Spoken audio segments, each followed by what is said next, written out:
जय श्री कृष्ण।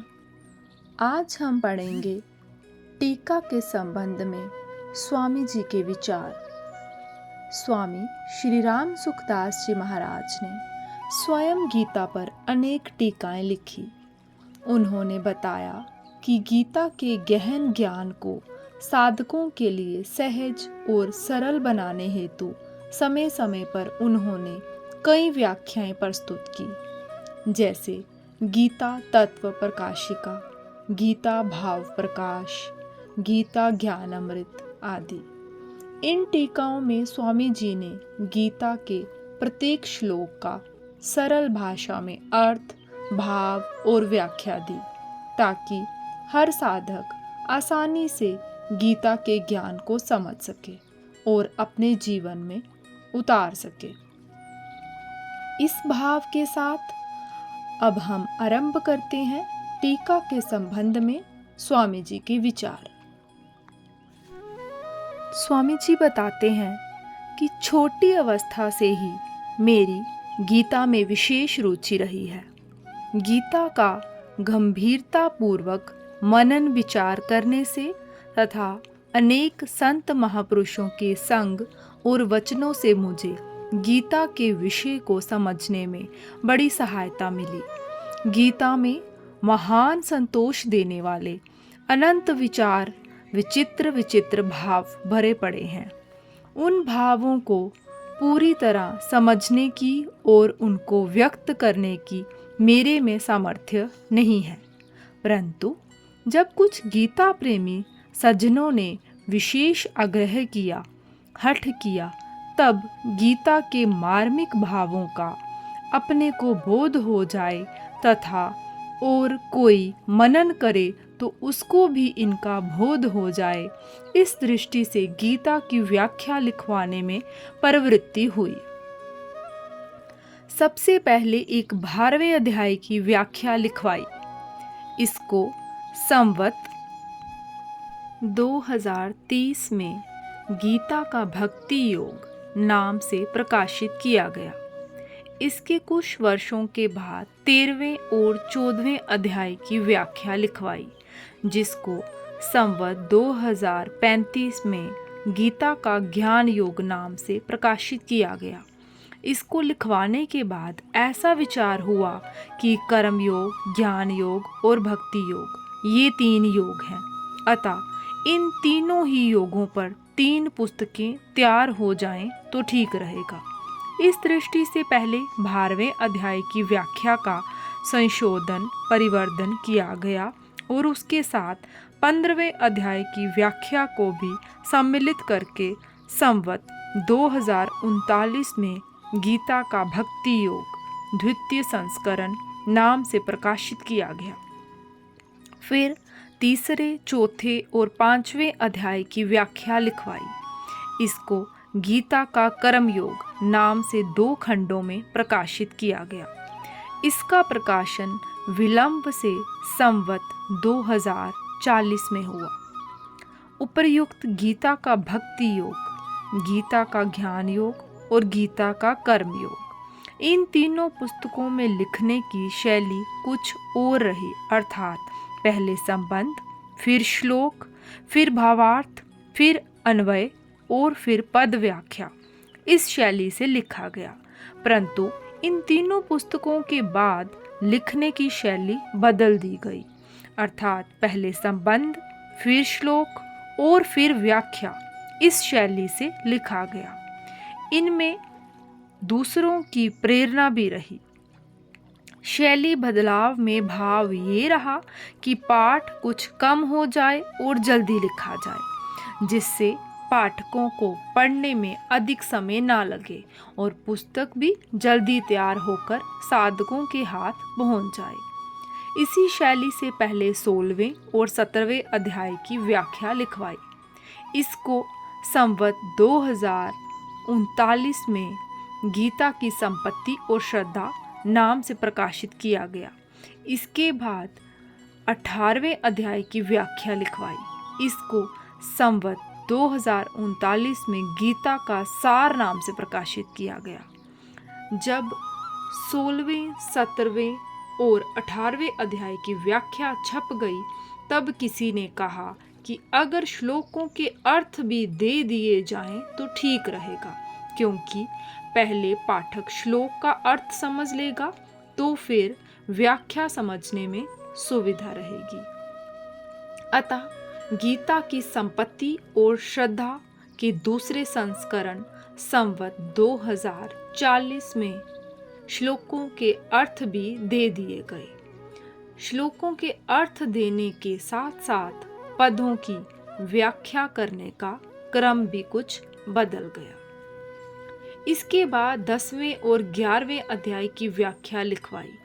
इसको गीता की विभूति और विश्व रूप दर्शन नाम से प्रकाशित किया गया। फिर 7वें, 8वें और 9वें अध्याय की व्याख्या लिखवाई, जिसको गीता की राज विद्या नाम से प्रकाशित किया गया।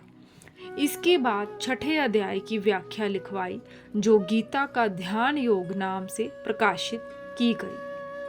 अंत में पहले और दूसरे अध्याय की व्याख्या लिखवाई। इसको गीता का आरंभ नाम से प्रकाशित किया गया। ये चारों पुस्तकें संवत 2042 में प्रकाशित हुई। इस प्रकार भगवत कृपा से पूरी गीता की टीका अलग अलग कुल 10 खंडों में गीता प्रेस से प्रकाशित हुई। इनको प्रकाशित करने में कार्य में कागज आदि की कई कठिनाइयां आती रही। फिर भी सत्संगी भाइयों के उद्योग से इनको प्रकाशित करने का कार्य चलता रहा। लोगों ने भी इन पुस्तकों को उत्साह एवं प्रसन्नता पूर्वक स्वीकार किया, जिससे कई पुस्तकें के 2-2, 3-3 संस्करण भी निकल गए। इस टीका को एक जगह बैठकर नहीं लिखवाया गया है और इसको पहले अध्याय से लेकर 18वें अध्याय तक क्रम से भी नहीं लिखवाया गया है। इसलिए इसमें पूर्वापर की दृष्टि से कई विरोध आ सकते हैं, परंतु इससे साधकों को कहीं भी बाधा नहीं लगेगी। कहीं कहीं सिद्धांतों के विवेचन में भी फर्क पड़ा है, परंतु कर्मयोग, ज्ञान योग और भक्ति योग ये तीनों स्वतंत्रता पूर्वक परमात्मा तत्व की प्राप्ति कराने वाले हैं। इसमें कोई फर्क नहीं पड़ रहा है। टीका लिखवाते समय साधकों को शीघ्र लाभ कैसे हो, ऐसा भाव रहा है। इस कारण टीका की भाषा, शैली आदि में परिवर्तन होता रहा है। इस टीका में बहुत से श्लोकों का विवेचन दूसरी टीकाओं के विपरीत पड़ता है, परंतु इसका तात्पर्य दूसरी टीकाओं को गलत बताने में किंचित मात्र भी नहीं है। प्रत्युत मेरे को जैसे निर्विवाद रूप से उचित, प्रकरण संगत, युक्ति युक्त, संतोषजनक और प्रिय मालूम दिया, वैसा ही विवेचन मैंने किया है। मेरा किसी के खंडन का और किसी के मंडन का भाव बिल्कुल नहीं रहा है। श्रीमद् भागवत गीता का अर्थ बहुत ही गंभीर है। इसका पठन पाठन, मनन, चिंतन और विचार करने से बड़े ही विचित्र और नए नए भाव स्फुरित होते रहते हैं, जिससे मन बुद्धि चकित होकर तृप्त हो जाते हैं। टीका लिखवाते समय जब इन भावों को लिखवाने का विचार होता, तब एक ऐसी विचित्र भाड़ आ जाती कि कौन कौन से भाव लिखवाऊं और कैसे लिखवाऊं। इस विषय में अपने को बिल्कुल ही अयोग्य पाता। फिर भी मेरे जो साथी हैं, आदरणीय मित्र हैं, उनके आग्रह से कुछ लिखवा देता। वे उन भावों को लिख लेते और संशोधित करके उनको पुस्तक रूप से प्रकाशित करवा देते। फिर कभी उन पुस्तकों को देखने का काम पड़ता तो उनमें कई जगह कमियां मालूम देती और ऐसा मालूम देता कि पूरी बातें नहीं आई हैं, बहुत सी बातें छूट गई हैं। इसलिए उनमें बार बार संशोधन परिवर्तन किया जाता रहा। अतः पाठकों से प्रार्थना है कि वे पहले लिखे गए विषय की अपेक्षा बाद में लिखे गए विषय को ही महत्व दें और उसी को स्वीकार करें। पूरी गीता की टीका के अलग अलग कई खंड रहने से उनमें पुनर्मुद्रण और उन सबके एक साथ प्राप्त होने में कठिनाई रहती है। ऐसा सोचकर अब पूरी गीता की टीका को एक जिल्द में प्रस्तुत ग्रंथ के रूप में प्रकाशित किया गया है। ऐसा करने से पहले पूर्व प्रकाशित संपूर्ण टीका को एक बार पुनः देखा है और उसमें आवश्यक संशोधन, परिवर्तन और परिवर्धन भी किया है। 13वें और 14वें अध्याय की व्याख्या भी दोबारा लिखवाई गई है। भाषा और शैली को भी लगभग एक समान बनाने की चेष्टा की गई है।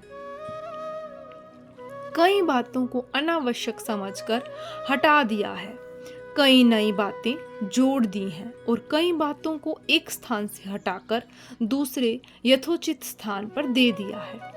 जिन बातों की ज़्यादा पुनरुक्तियाँ हुई हैं उनको यथासंभव हटा दिया है, पर सर्वथा नहीं।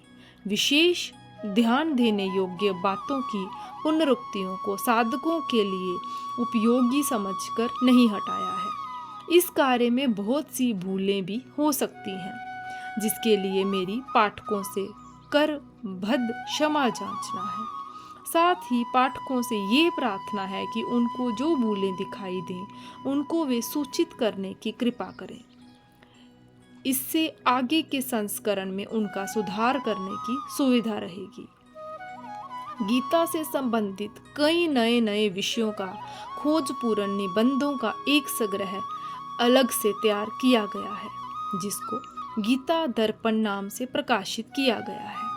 गीता का मनन विचार करने से और गीता की टीका लिखवाने से मुझे बहुत आध्यात्मिक लाभ हुआ है और गीता के विषय का बहुत स्पष्ट बोध भी हुआ है।